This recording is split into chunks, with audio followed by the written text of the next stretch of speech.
दोस्तों स्वागत है आपका हमारे channel amazing facts with RJ इन हिंदी। दोस्तों आज हम इस वीडियो में माफिया क्वींस ऑफ मुंबई से द माफिया क्वीन के बारे में कुछ बातें जो फिल्म गंगूबाई काठियावाड़ी में नहीं दिखाई गई है उसके बारे में आपको बताएंगे। दोस्तों संजय लीला भंसाली की फिल्म गंगूबाई काठियावाड़ी हुसैन जैदी की किताब माफिया क्वींस ऑफ मुंबई पर आधारित है। आलिया भट्ट स्टारर यह फिल्म इन दिनों बॉक्स ऑफिस में धमाल मचा रही है और यह फिल्म 100 करोड़ के क्लब को पार कर गई है। फिल्म में आलिया के अलावा अजय देवगन, जिम सर्ब और शांतनु महेश्वरी ने भी मुख्य भूमिका निभाई है। डायरेक्टर भंसाली ने फिल्म के 2 घंटे 30 मिनट में गंगूबाई के जीवन के हर पहलू को दर्शाने की कोशिश की है। हालांकि कुछ दिलचस्प पहलू है जो फिल्म में नहीं दिखाए गए हैं। आइए जानते हैं उन किस्सों के बारे में। नंबर 1, गंगूबाई काठियावाड़ी का फैमिली बैकग्राउंड। दोस्तों जैसा कि भंसाली की फिल्म में दर्शाया गया है कि गंगा हरजीवन दास काठियावाड़ी काठियावाड़ गांव की एक फेमस फैमिली से थी और उनके पिता एक बैरिस्टर थे। एक प्रतिष्ठित परिवार से होने के नाते जिसमें वकील और पढ़े लिखे लोग शामिल थे, इसके बावजूद उनके रॉयल काठियावाड़ी फैमिली के साथ भी स्ट्रॉन्ग रिलेशन थे। नंबर 2, बॉम्बे लाने से पहले रमणीक लाला ने गंगा से शादी की। हाँ दोस्तों, गंगा के पिता के लिए काम करने वाले एक अकाउंटेंट ने उन्हें बॉम्बे में हिंदी फिल्मों में रोल दिलाने का लालच दिया था, लेकिन गंगा को बॉम्बे लाकर प्रोस्टिट्यूशन में बेचने से पहले उसने काठियावाड़ी के एक छोटे से मंदिर में गंगा से शादी कर ली थी। नंबर 3, गंगू और करीम लाला की पहली मुलाकात फिल्म से थोड़ी अलग थी। दोस्तों शुरू में गंगू को लाला के घर के अंदर जाना मना था। लाला अपने घर में एक सेक्स वर्कर की एंट्री के खिलाफ था, इसलिए उसने गंगू को अपनी बिल्डिंग की छत पर जाने के लिए कहा था।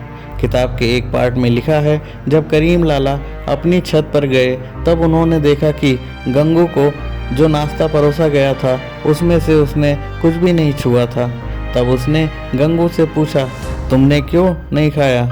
तब गंगू ने उनको जवाब दिया कि अगर आपको मेरे जैसे लोगों से आपके घर में कदम रखने से कोई दिक्कत है तो मेरे लिए आपके घर की रसोई से आने वाले क्रॉकरी को गंदा करना गलत होगा। नंबर 4, गंगा ने वास्तव में गंगूबाई की गोद में उसका बच्चा होता है, लेकिन रियल लाइफ में गंगू ने न सिर्फ सेक्स वर्कर्स के बच्चों को बल्कि अनाथों और बेघर लोगों को भी गोद लिया था। वास्तव में लेखक ने अपनी किताब में जोर देकर कहा है कि गंगू ने ध्यान रखा कि सभी बच्चों को अच्छे से शिक्षा मिले। नंबर 6, गंगूबाई में कुछ बुराइयां भी थी। दोस्तों नरेटर फिल्म के आखिर में कहता है, गंगू ना महान थी ना ही शैतान। इसी तरह हुसैन जैदी ने भी अपनी किताब में बताया है, वो केवल अच्छी ही नहीं थी, उसमें कुछ खामियां भी थीं। वह स्मोक करती थी, शराब पीती थी और पान खाती थी जैसा कि फिल्म में दिखाया गया है, लेकिन वह एक कट्टर जुआरी भी थी और लगभग हर रोज जुआ खेलती थी। नंबर 7, पंडित जवाहरलाल नेहरू के साथ गंगूबाई की मुलाकात फिल्म में दिखाई गई मुलाकात से ज़्यादा उल्लेखनीय थी। दोस्तों गंगूबाई ने उस समय के प्रधानमंत्री जवाहरलाल नेहरू से कमाठीपुरा में सेक्स वर्कर के रहने की कंडीशन और उनके इक्वल राइट्स पर चर्चा करने के लिए मुलाकात की थी। एक पॉइंट पर नेहरू जी ने उनसे पूछा था कि नौकरी या शादी करने के बजाय वो इस बिजनेस में क्यों आई। किताब के मुताबिक गंगूबाई ने उस बात पर एक प्रस्ताव रखा था। दोस्तों उनकी मुलाकात के बारे में किताब में लिखा है कि गंगू ने नेहरू से कहा कि अगर वह उन्हें श्रीमती नेहरू बनाने के लिए तैयार हैं तो वो अपना काम छोड़ने के लिए तैयार हैं। यह सुन नेहरू हैरान रह गए और इस तरह बात करने की हिम्मत करने के लिए उन्हें फटकार लगा दी, लेकिन गंगूबाई मुस्कुराई और कहने लगी, करने से बोल देना हमेशा आसान होता है। यह सुन नेहरू चुप रहे। मीटिंग के आखिर में नेहरू ने गंगूबाई की मांग मान ली और मामले को देखने का वादा भी किया था।